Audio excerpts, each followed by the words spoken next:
Episode पर जाने से पहले हम थोड़ी बेसिक चीजें क्लियर कर लेते हैं। इस कहानी का जो हीरो है जो वो आज के टाइम के चाइना में रहता है, लेकिन अचानक एक दिन कुछ होता है और उसकी आत्मा एक दूसरे आदमी के शरीर में ट्रांसफर हो जाती है, यानी कि वो ट्रांसमाइग्रेट हो जाता है। और हमारे हीरो को पता चलता है कि वो तो एक अलग ही दुनिया में आ गया है, क्योंकि ये दुनिया टेक्नोलॉजी में काफी पीछे है और ये दुनिया जादुई थी। अब ये जो जादुई दुनिया है, इनमें लोगों के पास सुपर पावर्स भी होती हैं और इन सुपर पावर वाले लोगों को बियॉन्डर कहा जाता है। बियॉन्डर बनने के लिए इन्हें एक मैजिक पोशन पीना पड़ता है। पोशन पीने के बाद इनके सामने 22 रास्ते यानी कि पाथवेज खुल जाते हैं और इन्हें डिसाइड करना होता है कि वो कौन से पाथवे पर जाएंगे, क्योंकि हर पाथवे अलग तरह की सुपर पावर देता है। हर एक पाथवे में फिर 9 लेवल्स भी होते हैं जिन्हें सीक्वेंस कहा जाता है। हर सीक्वेंस को पास करने पर इन्हें एक पावर मिलती है और जैसे जैसे ये 9 से 1 नंबर तक जाते हैं, इनकी शक्ति बढ़ती जाती है और जो बंदा 1 नंबर के सीक्वेंस तक पहुंच जाता है वो तो समझ लो कि गॉड जितना पावरफुल बन जाता है। खैर, तो कहानी की शुरुआत होती है 28 जुलाई सन 1349 में। हम हमारे हीरो जो को आसमान से गिरते हुए देखते हैं और इसके बाद उसे किसी दूसरे आदमी के शरीर में होश आता है और जिस आदमी के शरीर में जो आया है उसका नाम क्लाइन मोरेती था। जो को समझ नहीं आता कि वो कहां पर है और ये कौन सी जगह है। उसके सिर में एक छेद भी था जो कि अब भर गया था और पास में एक रिवॉल्वर पड़ी थी, जिससे साफ पता चल रहा था कि क्लाइन ने इस बंदूक से खुद को गोली मारी होगी, जिसके बाद जो की आत्मा उसके शरीर में आ गई। ठीक इसी समय हम 2 और लोगों की बॉडीज को देखते हैं जिनके नाम थे वेल्च और नाया, और इन्होंने भी क्लाइन की ही तरह खुद को खत्म कर लिया था और हमें पता चलता है कि ये दोनों क्लाइन के क्लासमेट हुआ करते थे। खैर, अब सुबह हो जाती है और जो को क्लाइन के बारे में कुछ चीजें पता चलती हैं। असल में उसे क्लाइन की कुछ मेमोरीज पता चल रही थी, जैसे उसके पेरेंट्स मर चुके हैं और वो अपनी सिस्टर के साथ रहता है। क्लाइन आवा देश के टिंगेन शहर में रहता है और उसने हाल ही में ग्रेजुएशन पास की है। जो को अपने कमरे में एक डायरी भी मिलती है जिसमें क्लाइन ने कुछ लिखा हुआ था। जैसे 29 मई को वेल्च उससे मिलने आया था। उसने कहा था कि उसके पास एक पुरानी किताब है और इस किताब को लिखने वाला एंटीगोनस फैमिली से था। डायरी के आखिर में लिखा था कि सब मारे जाएंगे, मैं खुद भी। जो को समझ नहीं आता कि क्लाइन ने ऐसा क्यों लिखा होगा। तभी इस कमरे में क्लाइन की सिस्टर आने लगती है और जो खून के दाग और बंदूक को छुपा देता है। उसकी सिस्टर का नाम मेलिसा था जो कि बैकलुंड यूनिवर्सिटी की स्टूडेंट है। मेलिसा ब्रश करके यहाँ से चली जाती है। जो सोचने लगता है कि वो यहाँ कैसे आ गया। वो तो अपने कंप्यूटर पर काम कर रहा था और अपने पेरेंट्स के साथ चाइना में रहता था। तभी उसे याद आता है कि उसने एक लक एन्चेंटमेंट रिचुअल किया था और जरूर उसी से वो इस दुनिया में आ गया है। मेलिसा तभी यहाँ नाश्ता लेकर आ जाती है। वो क्लाइन से कहती है कि वो आज उसका फेवरेट डिनर बनाएगी, क्योंकि क्लाइन जॉब पाने के लिए इतनी मेहनत कर रहा है और वो अपने स्कूल के लिए निकल जाती है। अब जो सोचता है कि वो वापस अपना रिचुअल परफॉर्म करेगा और अपनी दुनिया में लौट जाएगा, और इस बंदूक की आवाज तो बहुत लाउड होती है, तो मेलिसा ने आवाज नहीं सुनी होगी क्या। और दोस्तों, अब मैं जो को क्लाइन कहकर ही बुलाऊंगा। तो क्लाइन को रिचुअल करने के लिए ब्रेड की जरूरत थी, जिन्हें लेने वो बाहर मार्केट में जाता है। मार्केट वाली लेडी क्लाइन से कहती है कि उसे जल्दी से कोई जॉब ढूंढ लेनी चाहिए और उस गंदे से अपार्टमेंट को छोड़कर किसी अच्छी जगह रहने चले जाना चाहिए। क्लाइन देखता है कि ये जगह भी उसकी दुनिया जैसी ही नॉर्मल है, बस ये टेक्नोलॉजी में काफी साल पीछे है। पर तभी वो कुछ लोगों को पत्ते खेलते हुए देखता है, जो कि आज के जमाने का खेल है। असल में करीब 100 साल पहले रोसेल गुस्तेव नाम का राजा हुआ करता था, जिसने ये पत्तों का खेल, स्टीम इंजन और टैरो रीडिंग जैसी चीजें इजाद की थी। क्लाइन को लगता है कि राजा रोसेल भी उसकी तरह किसी नए जमाने से आया होगा। तभी क्लाइन के पास एक जोकर आता है जो उसे अपने सर्कस में आने का इन्विटेशन देता है। क्लाइन देखता है कि कोई आदमी उसका पीछा कर रहा था, तो वो जल्दी यहाँ से भागने लगता है और छुपने के लिए एक टेंट में घुस जाता है। वो आदमी जेनकिंस भी उसके पीछे जाने वाला था, लेकिन तभी उसे यहाँ एक पुलिस वाला दिखाई देता है, जिसे देख वो वापस मुड़ जाता है। टेंट के अंदर एक टैरो कार्ड रीडर बैठी हुई थी, यानी पत्ते देखकर भविष्य बताने वाली। क्लाइन सोचता है कि ये चीज तो मेरी दुनिया में भी होती थी, यानी राजा रोजेल उसकी तरह ही एक ट्रांसमाइग्रेटर था। वो लेडी कहती है कि क्लाइन उसका पहला कस्टमर है, तो वो उसे फ्री में भविष्य बताएगी। ये सुनकर क्लाइन वहाँ बैठ जाता है। लेडी पूछती है कि तुम क्या जानना चाहते हो, तो क्लाइन कहता है कि मेरा पास्ट, प्रेजेंट और फ्यूचर। लेडी अब उसके सामने 3 पत्ते निकाल के रखती है कि ये तुम्हारा पास्ट, प्रेजेंट और फ्यूचर है, पहले उसे कौन सा कार्ड देखना है। क्लाइन कहता है कि सबसे पहले वो अपना प्रेजेंट देखना चाहता है। लेडी उस कार्ड को पलट देती है और ये कार्ड था the fool. The fool tarot deck का पहला पत्ता होता है और ये नई शुरुआत को दर्शाता है। तभी यहाँ पर असली टैरो रीडर आ जाती है और यहाँ जो बैठी थी वो बस मजाक कर रही थी और क्लाइन यहाँ से चला जाता है। क्लाइन अब अपने घर आकर जाकर उन ब्रेड्स को 4 अलग अलग कोनों में रख देता है और रिचुअल को परफॉर्म करता है ताकि वो वापस अपनी दुनिया में लौट जाए। वो कुछ मंत्र भी पढ़ता है। शुरू में ऐसा लगता है कि रिचुअल करने से कुछ नहीं होगा, लेकिन फिर अचानक ही उसे कुछ होता है और क्लाइन एक अजीब सी दुनिया में पहुंच जाता है जहां चारों तरफ धुआं था। इस जगह को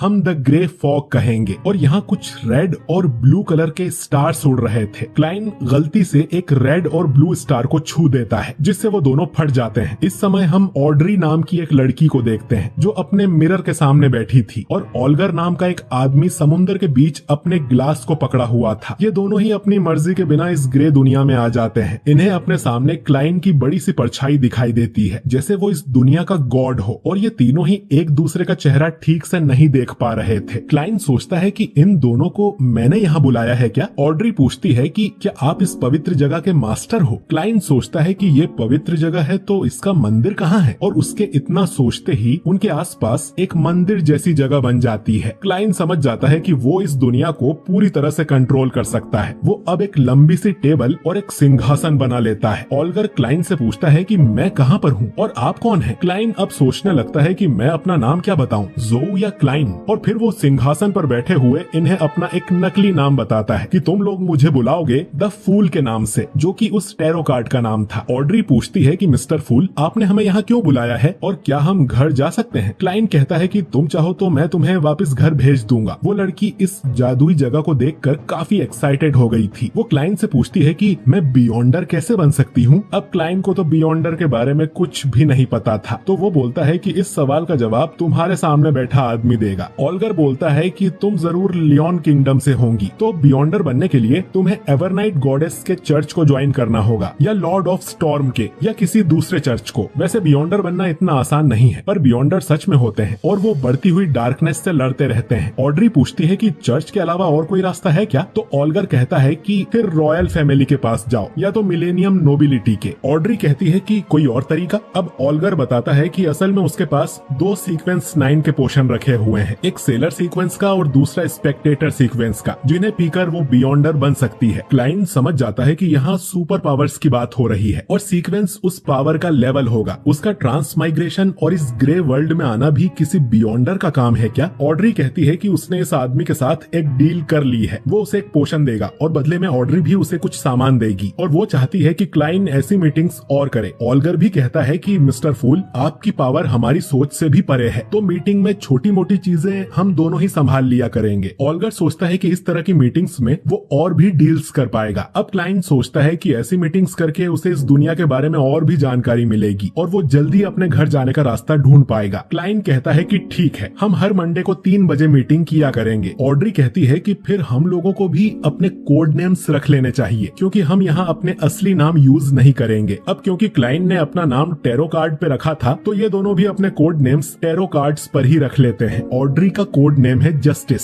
और ऑल्गर का द हैंग्ड मैन और ये तीनों अब इस टैरो क्लब के मेंबर्स हैं। तभी क्लाइन के कमरे का दरवाजा कोई पीटने लगता है जिससे क्लाइन का कंट्रोल इस दुनिया में कमजोर हो रहा था। वो इनसे कहता है कि इस मीटिंग को हम यहीं खत्म करते हैं और वो दोनों को वापस अपनी जगह पर भेज देता है और खुद भी अपने कमरे में लौट आता है। क्लाइन देखता है कि उसके दरवाजे पर पुलिस आई थी, तो वो जल्दी से अपनी डायरी और बंदूक छुपा देता है। ये वही पुलिस वाला था जो टेंट के बाहर खड़ा हुआ था। इसका नाम लेनर्ड है। इसके साथ एक दूसरा ऑफिसर भी था जिसका नाम डन स्मिथ है। ये दोनों यहाँ पर वेल्च और नाया के केस के लिए आए हैं और क्लाइन को बताते हैं कि उन दोनों ने खुद को खत्म कर दिया। लेनर्ड तुरंत ही क्लाइन की डायरी ढूंढ लेता है और पूछता है कि तुमने आखिरी पन्ने पर ये क्या लिखा है कि सब मारे जाएंगे और मैं भी, इसका मतलब क्या है? अब क्लाइन को समझ नहीं आता कि वो इन्हें क्या बोले। वो इन्हें साफ साफ कह देता है कि मेरी याददाश्त चली गई है और मुझे ठीक से कुछ भी याद नहीं है। कल रात उसने खुद को ऊपर पहुंचाने की कोशिश की थी, पर पता नहीं कैसे मैं अब भी जिंदा हूँ और वो बंदूक उस डब्बे में रखी है। डन अब कहता है कि फिर हम तुम्हें साइकिक के पास लेकर चलेंगे जो तुम्हारी सारी मेमोरीज वापस ले आएगी। जो सुन क्लाइन को अब टेंशन हो जाती है कि ये लोग अगर मेरी मेमोरीज में झांकेंगे तो इन्हें ये भी पता चल जाएगा कि मैं इस दुनिया का नहीं हूँ। लेनर्ड कहता है कि वो उसे जिंदा देखकर खुश हुए, लेकिन जो हादसा हुआ था उसके बाद तो कोई भी मर जाता। ये लोग अब क्लाइन को अपने साथ ले जाने लगते हैं। तभी एक बच्चा ब्रेड चोरी करके यहाँ से भाग रहा था, तो पुलिस वालों का ध्यान उस पर चला जाता है और मौके का फायदा उठाकर क्लाइन यहाँ से भागने लगता है। वो एक गली में जाकर रुकता है जहाँ कोई उसके ऊपर पानी फेंक देता है, लेकिन वो पानी हवा में ही रुक जाता है और यहाँ आसपास की चीजें भी हवा में उड़ने लगती लगती हैं। क्लाइंट समझ जाता है कि यहाँ कोई बियॉन्डर है जो ये कर रहा है। वो भागकर एक घोड़ा गाड़ी में बैठ जाता है और बोलता है कि समुद्र किनारे चलो। थोड़ी देर बाद क्लाइंट देखता है कि अब उसका कोई पीछा नहीं कर रहा, तो वो गाड़ी रोकने को बोलता है, लेकिन गाड़ी वाला चलता ही रहता है और कहता है कि वो उसे वेल्च के घर ले जा रहा था। ये घोड़ा गाड़ी वाला कोई और नहीं बल्कि डन था। तभी क्लाइंट की आंख अपने कमरे में खुलती है और उसे लगता है कि वो सब एक सपना था। पर तभी दरवाजे पर ऑफिसर डन स्मिथ आ जाता है और वो एक बियॉन्डर है। वो बोलता है कि रात में हमारी पावर ज्यादा बढ़ जाती है। क्लाइंट सोचता है कि हमारी। डन अब क्लाइंट को पकड़कर घर के बाहर ले आता है। तभी क्लाइंट के पीछे एक लड़की आती है जो उसका मुंह पकड़ लेती है और उसकी मेमोरीज में झांकने लगती है, यानी वो भी एक बियॉन्डर है। क्लाइंट अपनी मेमोरीज में अपने असली माँ बाप को देखता है, लेकिन वो लड़की उन्हें नहीं देख पा रही थी। शायद वो ग्रे फॉग उसकी मेमोरीज दूसरे लोगों से छुपा रहा था। वो लड़की अब क्लाइंट से पूछती है कि बताओ एंटीगोनस फैमिली की किताब कहाँ है। क्लाइंट कहता है कि उसे नहीं पता। फिर वो पूछती है कि 27 जून की रात को वेल्च और नाया के घर में क्या हुआ। क्लाइंट फिर से कहता है कि उसे नहीं पता। अब वो पूछती है कि जब वो दोनों मरे थे तब तुम क्या कर रहे थे। तो क्लाइंट के हाथ में बंदूक आ जाती है। वो इन्हें मार के दिखाता है कि वो उस दिन क्या कर रहा था, यानी कि क्लाइंट सच बोल रहा है। वो ये सब डन को बता देती है कि उसने खुद को गोली मारी थी, पर इसकी मेमोरीज में उसे ज्यादा कुछ नहीं मिला। डन क्लाइंट से कहता है कि एंटीगोनस फैमिली की किताब लापता हो गई है और तुम अब भी खतरे में हो। हम हर बार तुम्हें बचाने नहीं आ सकते हैं, तो तुम भी हमें ज्वाइन करके एक बियॉन्डर क्यों नहीं बन जाते। और ये एपिसोड यहीं पर एंड हो जाता है।